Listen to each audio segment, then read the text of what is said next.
Damn, this beat is terrible. Terrible tourists from the DMV area. I'm here to clear the air no matter what the weather doing. Check it out. DMV. What's up, y'all?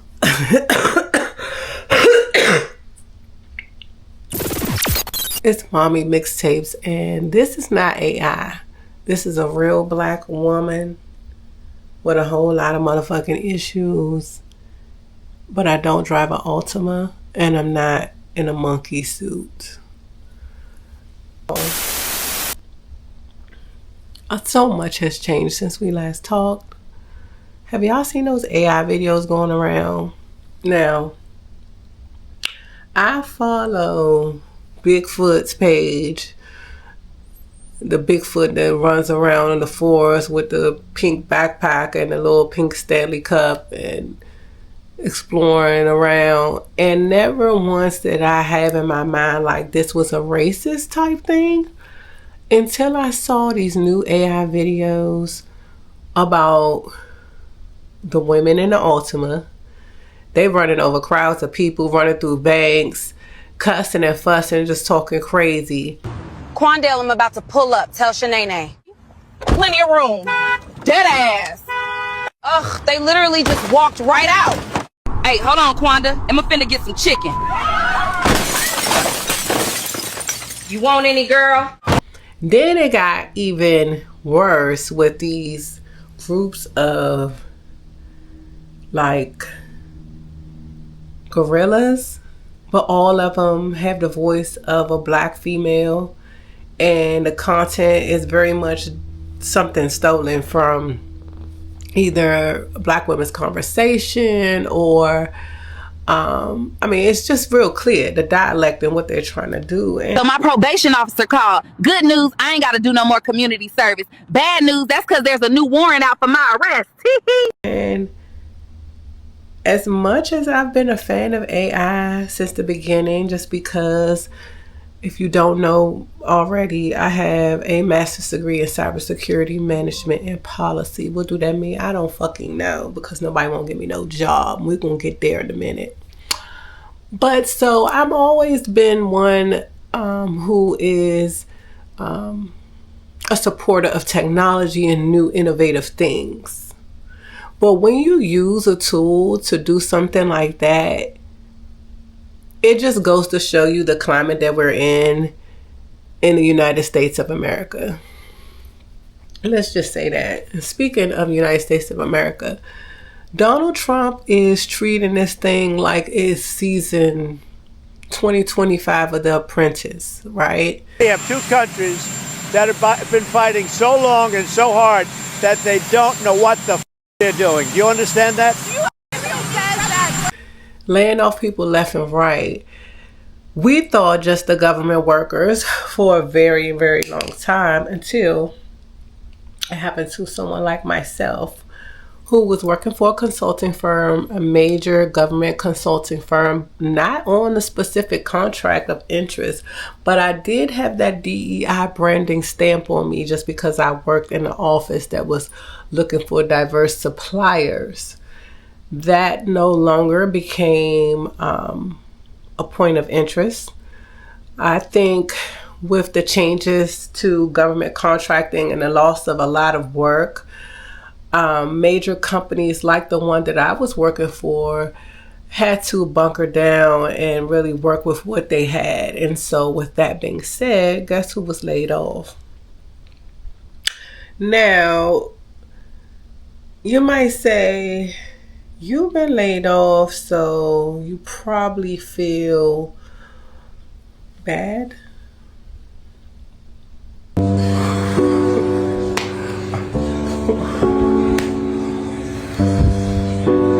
I've been looking for work,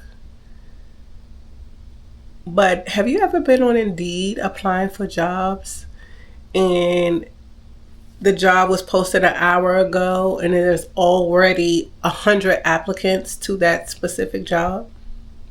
That's what's happening on Indeed right now. So I don't know, y'all. Part of me is like, all of this is divine timing. If you know me, one of the terms that I've really coined as of lately is perfect timing, and in line with divine timing, because I feel like things are just happening, one, out of my control, two, at a pace in which I can't explain or control, and three, it's actually coming out to be good timing. Things that I couldn't foresee. God knowing that you need to take a break from work. I started Mommy Mixtapes at a time in which I really was at my lowest as far as getting through postpartum depression. I have, if you don't know, a 2-year-old that's about to be 3, and I also have a 20-year-old and stepchildren in between.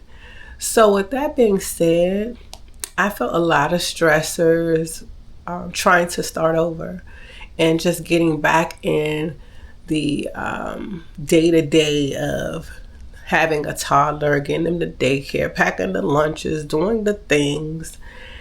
And it was very hard for me. And I found this platform, YouTube, to be a saving grace, so that I could express myself and find comedy in some of the things that I was experiencing, just being an older mom, a second time around mom with such an age gap in between.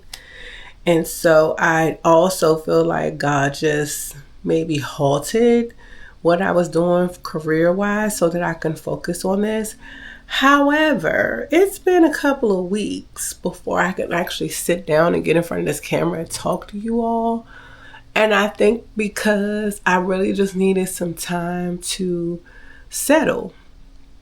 I just lost 40 pounds. Slab, I'm handling some motherfucking business, homie. I hope you calling about money. Which I'm totally excited about. And I'm still fat. No, I'm joking. We are still all are, as women, are critical about our bodies and things like that. So I'm not where I exactly want to be, but I'm very close. And so I'm super excited.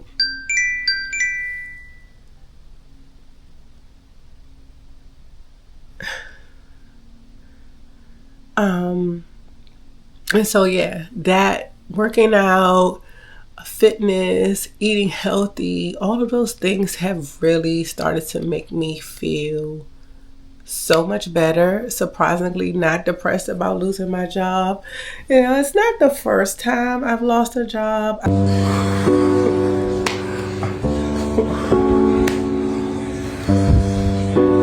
I've worked in government contracting as a contractor before, and so with that, the work is come and go, you know, as contracts begin and end. And so I'm kind of used to that type of thing.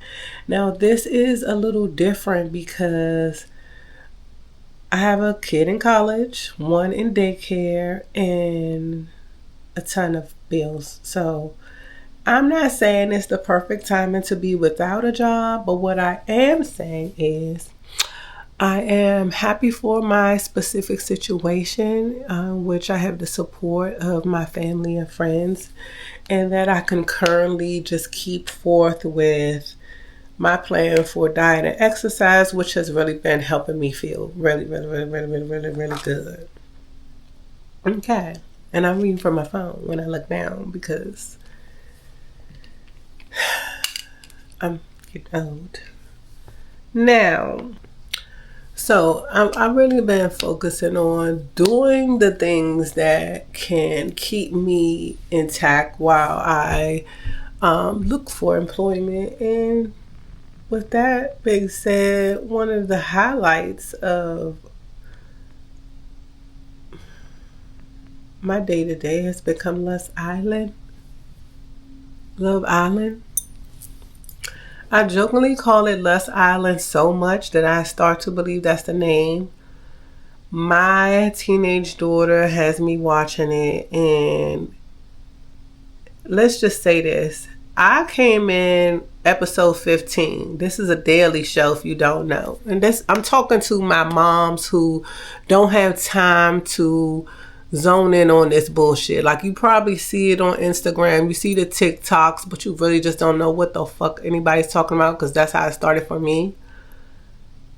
Episode 15, first of all, this is a daily show, like Big Brother. So every fucking day except maybe, I think, today, which is Wednesday. I don't keep up with what the fuck days they don't have it. And there's another day they don't have it. So it's 2 days behind from what I hear. So when we're seeing it, it's not completely live, but it just happened. These people are secluded off into an island by themselves. No phones, no outside communication. They're supposed to be here to find love. Now, also, if you've been watching this channel, you know I watch Love is Blind like every season. I don't care if it's in UK, Mexico. I watch Love is Blind. I watch The Ultimatum, which I just watched the queer version. They're on a break. They're coming back July. This is season 2 of that.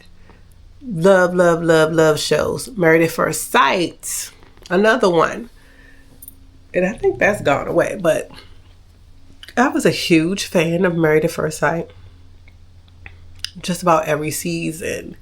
So coming into this, I'm like, okay, I'm down for another reality show about love. This is Lustfull Island. These are 20-somethings competing for companionship with individuals, but also using this word explore a hell of a lot. So they're exploring all the time. Now, with that being said, the explorations are a lot, very steamy. This is on Peacock. But they're tongue kissing, they're rubbing, they're humping, they're spitting milk and syrup and anything you could find out the cabinet on each other and licking it off, and just a ton of what they call challenges where you have to, the producers make them come out and get physical with each other to a certain degree. Now, all the characters are very complex. I don't want to take y'all down the road. 10A, stop lying to yourself. You were not 5'10. You were not 5'10. I was rooting for you. I was rooting for you, Alandra, Shelly, and Sierra. I was rooting for all three of you. You guys ruined. Alandra, I know you're not talking about sisterhood because I know you. But what the not talking about sisterhood because we're fucking for real. I'm out here defending Huda and crying over Amaya because who are you two to be talking to Amaya like that? There's some deep psychological analysis being done by people all over the internet. If you want to go find out about Huda, they call her Hurricane Huda. I personally like Huda. I do. Jeremiah, who's been kicked off, is still the topic of conversation. Nick is another character who has been there since the beginning, and he's one of the guys that are kind of like clicked up under Ace, who was like the leader of those guys, and then Taylor, who was just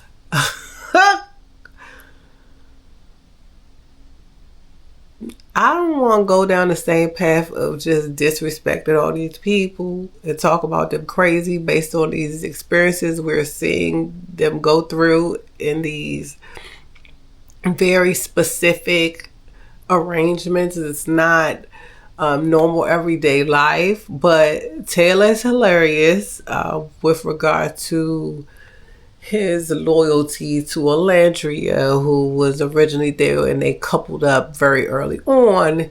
He met Clark, and after 3 days, he changed his mind and wanted to go with her, and then everybody was mad, and this and that and the third. But I'll probably do like a daily breakdown if it gets juicy.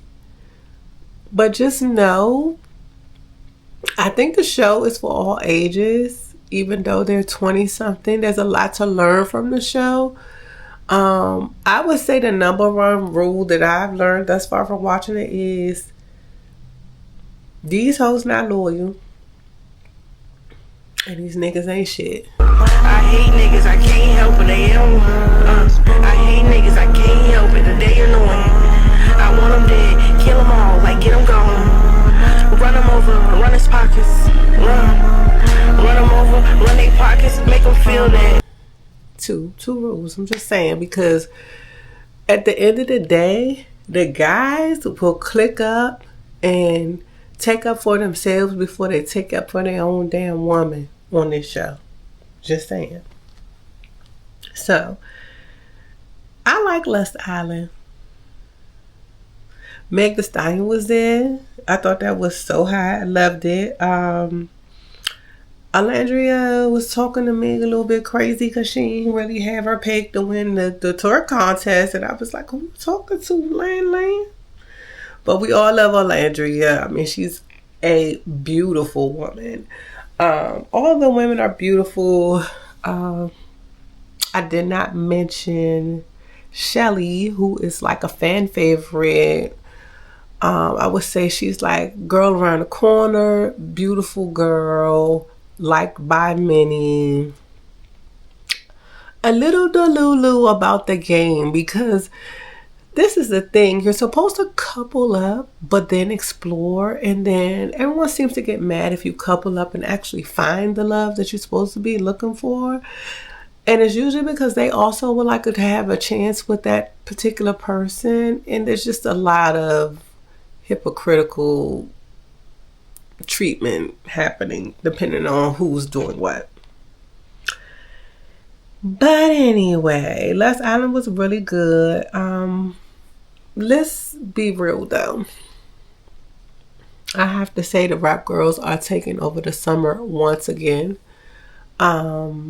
It's not the first time, and it probably won't be the last, but we are really getting some fire music from the ladies right now. Cardi B's single Outside got everybody pumped. Yeah, outside niggas love a outside bitch, but be mad when they get some outside. Yeah. Listen, the way that Cardi has risen from being under Offset's spell and going through all the public humiliation with that relationship. And I don't know if Stefan Diggs is from Maryland, which is where I'm from, or just lived there or what, but he just seems like a cool roundaway dude, other than whatever happened on that boat. I don't know. But everything else about him says like he's probably giving her the relief she needs in order to feel like herself again, especially like coming out of divorce. And Cash Doll's another one. Totally.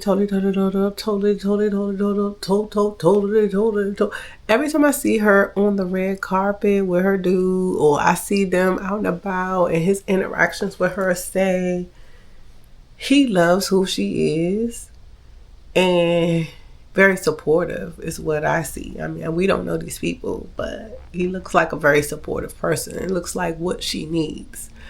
I used to listen to Tracy's music, and I liked him as an artist as well. Her baby daddy that she's no longer with. But, you know, things happen. And really, I think the message with all of that in every interview that I've seen her speak on is to have the courage to say enough is enough. You know, like, who wants to have children with somebody and walk away so soon, baby so young? Nobody signs up for that. Of course you want your family to be together, but you have to put your sanity first. If you're not happy, your kids will not be happy. And every time you're unhappy, your kids see that. They see that. They feel that. I know my son, I mean, I hurt myself in the smallest way. If I say out, he's like, Mommy, what happened? You okay? What happened? If I'm staring off into space and I'm just zoned out thinking of something, he like comes pulls my face towards his. He like wants to know what I'm in deep thought about. Like, these kids know what's going on. So you gotta put yourself first. That's for damn sure. So I love that for them. Love that for them. And I think it's bringing about some great music. Anicia, niece. I don't call you niece because I'm old enough to be auntie. Or as Tia Kemp would say, a yuntie. Let me be a yuntie. I want to join the yuntie group because Anicia, I really like your music. Bad bitch want me to. I've enjoyed watch you progress. And you know, funny story is I have actually seen her in person in the Atlanta airport with my daughter. Y'all, she was with her boyfriend. I don't know his name. I was so excited. My daughter was like, calm the fuck down. So I'm like, Mom, I'm just gonna walk by and I'm gonna say a lyric from her song, see if she say something. You know, we do a little kiki, that's it. I run the lyric past Simone. She said, Mom, that ain't her song.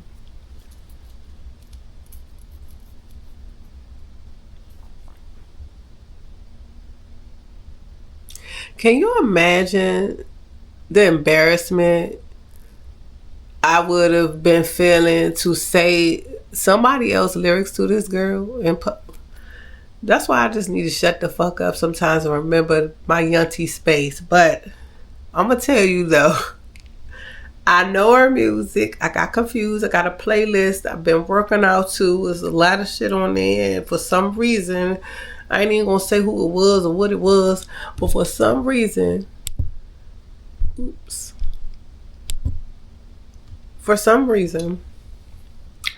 I wanted to say this lyric to her, and that was completely fucking wrong. Now, the new song she got with Quavo is fire. Like, I play that back to back to back to back to back to back to back to back to back. Okay, that's part of my playlist. I love that. We have Big Pluto. That's like the hit of the summer.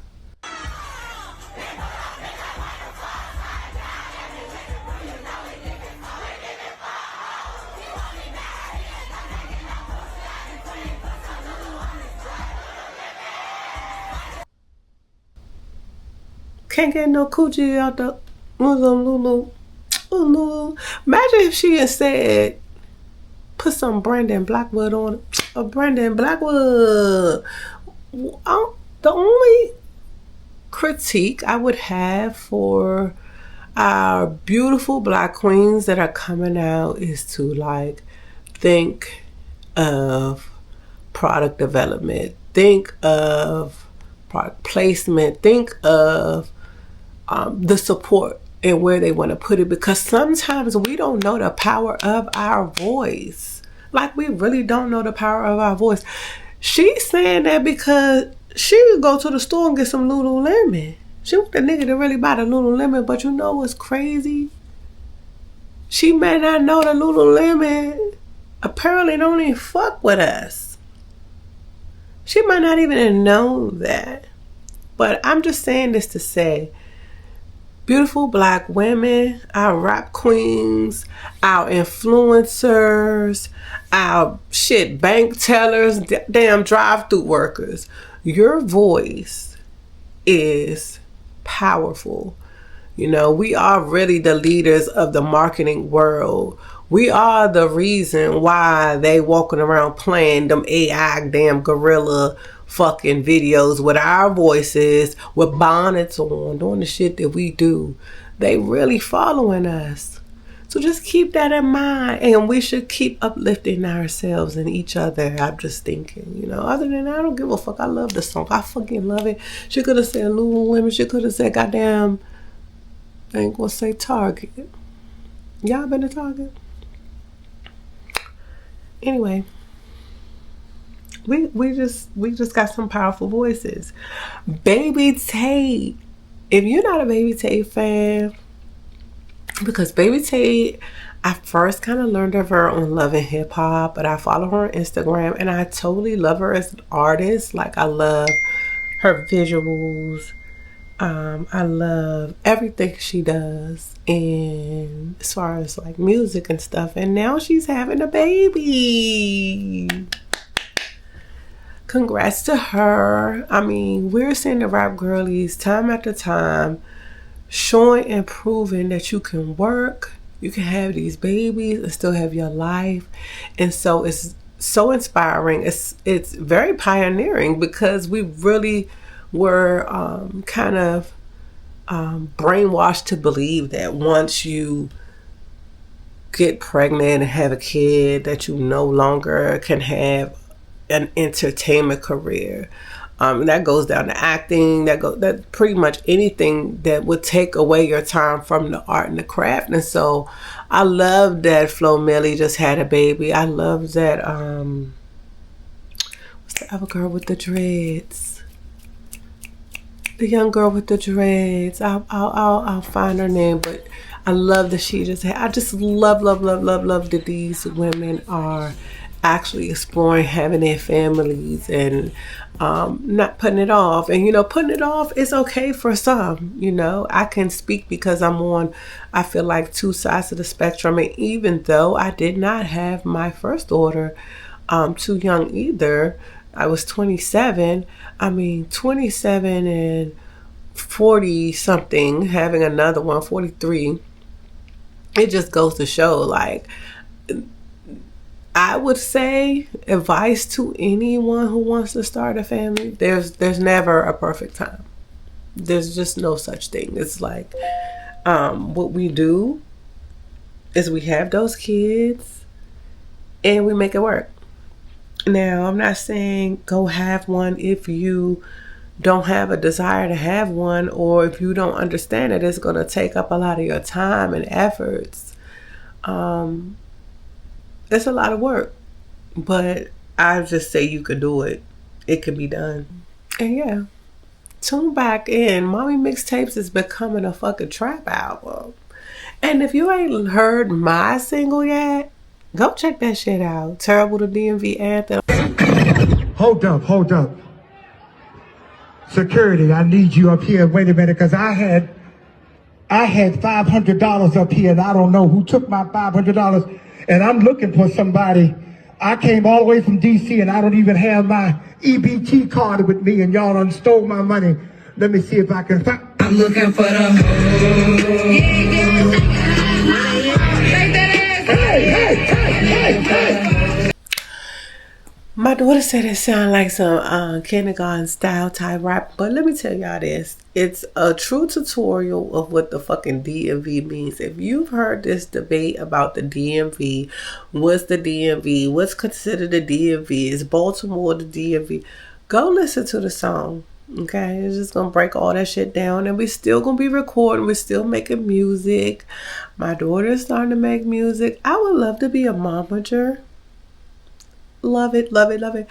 Speaking of which, let's close out with Ashanti's show on Peacock 2. Peacock got it going on. So Ashanti's show, I really enjoyed. I binge watched all, I think, 8 episodes from top to bottom. So of course I'm a big Nelly fan, Ashanti fan from back in the day. And honestly, this show has made me like Ashanti even more. I can definitely relate to her experiences having a kid at this age. She talks about trying to get down to her starting weight, which is so fucking hard when you having a kid at 40 some years old. I'm sorry, like, maybe it was hard back then, but I don't remember it being this fucking hard. Like, it takes some real discipline, some real food management to kind of like get your body metabolism back running so that you can actually burn this fat and gain the muscle. And so she hasn't really started the journey on the show, but she talks about it, and I could totally relate. She has a ton going on, especially, you know, as she talks about not wanting to travel with the baby. I definitely experienced that year 1 and 2 with my son. I had to travel for work quite often, catch planes, and many times I took him because I was going to my hometown in DC and my family was there, and it was a great opportunity for them to see him. Plus it was free. He rode on my lap. However, over time that became a burden of itself, because it's like preparing to get the baby together to get on the plane, hoping that the baby is quiet on the plane, praying that nobody gets the baby sick and this and that. And so I definitely can relate to a struggle of wanting to travel with the baby. However, she opted to ride in the tour bus a lot more often than the plane. And yeah, totally understand that. Now, a lot of people have been talking about the dynamic of her and Nelly's relationship. I'm not changing no diapers. I already told you that. Bro, why is he crying? Go find out why he crying. I don't even... What did I tell you? I will give you the world. I'm not giving you no help. First of all, the fact that her mom definitely was Team Ashanti, as she should, and not on the best terms with Nelly in the beginning due to whatever happened in their past. And it sounds like, you know, they were off and on for so very long that there was just a ton of history there. And so thankfully they were able to get back together and make it work. And it's just really nice to see their dynamic now, struggling to kind of figure out like where they live. I totally get that. I'm currently in Connecticut, and I don't typically like living here, but this is where my husband's family is. This is where my now family is as well. But my maternal and paternal parents are, that's stupid, but my parents are in Washington, D.C. And so not necessarily that I want to move back home, but there's so many other places I would want to live than Connecticut. And that's probably how Ashanti feels about St. Louis. When you're from like a major city like a DC and New York, it's hard to adapt. And I tried it. Like, I've been here many years, but when I think about where I want to raise my son, Connecticut is a very safe place. However, I think it lacks the culture and diversity that I typically am used to, and that I feel really builds your character and development as a person, especially being a Black young man in the United States of America or in this world. So, you know, totally can understand where she was coming from. Now, Nelly was on there talking about he don't want to do the diaper thing. He don't really want to do nothing with the baby till the baby can talk. It's a tough one because apparently he let her know that off the break. And that period of time is very short, you know. Who's to say that he ain't changed not one diaper? I don't know, but that in itself can be a lot. Before all y'all that's fucking somewhere talking about, oh, he fucked up, he this, he that. Ashanti got a nanny. Ashanti got a ring this fucking big on her finger.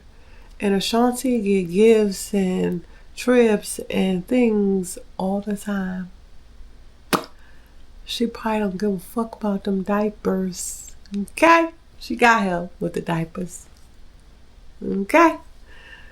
Don't judge, y'all. I swear, I've done it so many fucking times and shit'll come back and bite your ass. Just stay the fuck out of it, okay? She happy, we happy. She love it, we love it. But, yeah, totally great show. Then they got the other show, Jen something, with Candy's daughter. I was trying to get into it, but it was a little bit too many white people on there for me to dive deep. And then I know that they're having a conversation about her being like the only black girl, and just hearing some of the scenes and their perspective on her person. That's why the fuck I can't even be in Connecticut. I can't do this shit. I can't do this because I'll zap out on somebody. You see? And that's my whole thing about having diversity near you, being near people who are like you, not having to jump over that extra hurdle. And sometimes, yes, you need to know how to move in any and every room, but let's start with the rooms that we actually belong in, the rooms that we create for ourselves, the rooms that we build. Let's start there. But it's my remix tapes. That's how we gonna end it. That was corny as shit.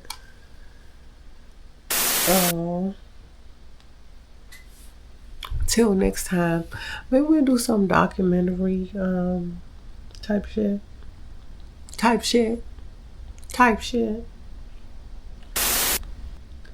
Sorry, I had to text my husband because he's like telling me he loves me and everything is gonna be alright. And I do believe that. Because